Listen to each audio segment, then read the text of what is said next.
Hey guys, so we are at the Washington Camping RV Expo at the Dulles Expo Center, and we're gonna walk around and check out the RVs. Yay, let's go.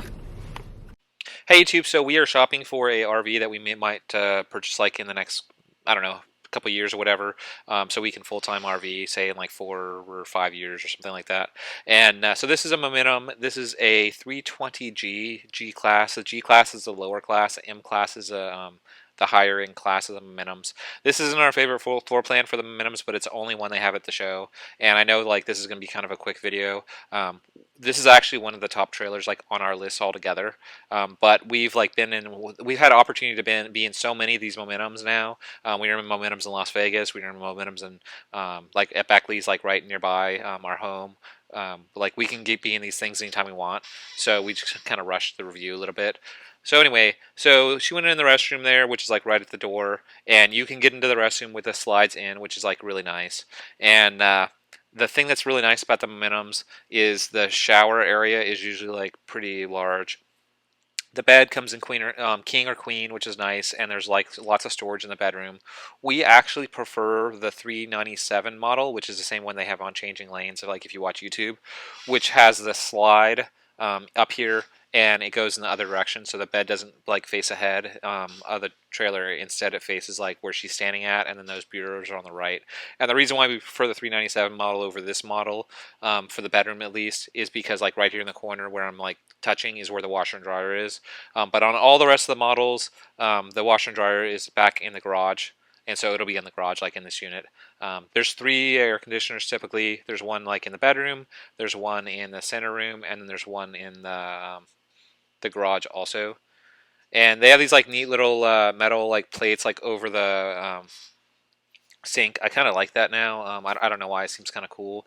But there's a slide right there that comes in. When the slide comes in, you have access to half of the refrigerator, so you have to be careful like what you put in the refrigerator, because like you only have access to the left side like when the slide is in. So if you want to have like a bottle of water or something like that that you can easily access, like come in and grab it, that's like where that would be. That's a pantry there.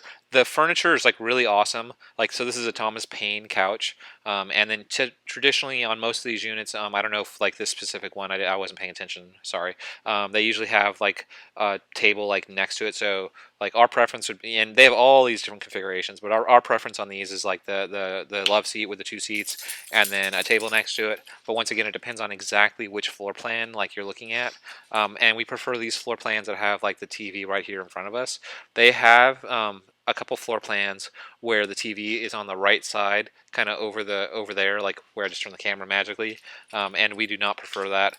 But they do, like on most of these TVs, like they're on swivels, so you can swivel them out so they're not like 100% not facing you. Like that one there will swivel, so it actually is facing you, which is nice. And that door back there is a door to a pantry, which is also really nice. And then that fireplace actually is electronic, and it will start. So like you're probably like wondering like, why did the camera not move? Why are we sitting here for so long? Basically, there's people in the garage, and we're just like waiting for them to leave. So I'm just gonna be like kind of talking. The kitchen on this one is actually a little bit small. We kind of thought, but this is a shorter unit. Now all the Grand Design Momentums are big. They're all big. They're like 37 feet to like 44 feet or something like that. They're all like really like big, and that's just a model number. I mean, these things are humongous, and that is probably like the biggest downfall that we have to it, is that like you have to have like a 1-ton truck, and it's this massive thing that you have to tow around, and you have like limited access into, say, like national parks and stuff, that's a pretty big downfall. And you're like, hey, what happens with off-roading, Nathan? Well, we would have a side-by-side in the back and that little Cricket golf cart, and then we would just basically be on a side all the time. So here is the patio, which is like one of the bigger features of it. So once again, I could turn the back into an office, and this would be my office area. Like, it's not like that Class A that we showed you where like there's a spot to sit. Instead, I'd have a little folding desk back here where I could work on the computer. And you can see like here are the window treatments I was complaining about, like where like why would you have those in a garage? Like when you're trying to get toys in here and stuff. And they have the Happy Jack system. It's like above me, but you're just not seeing it. The Happy Jack system is like that bed and the couch. We would order it without it. And then there's a bathroom back here also, which is nice. And there's a washer and dryer. So anyway, this RV is one of the ones that, like, it's a trailer actually, that is like near the top of our list of ones like to purchase. And I just wanted to share with you guys like that this is one of the ones that we're considering purchasing.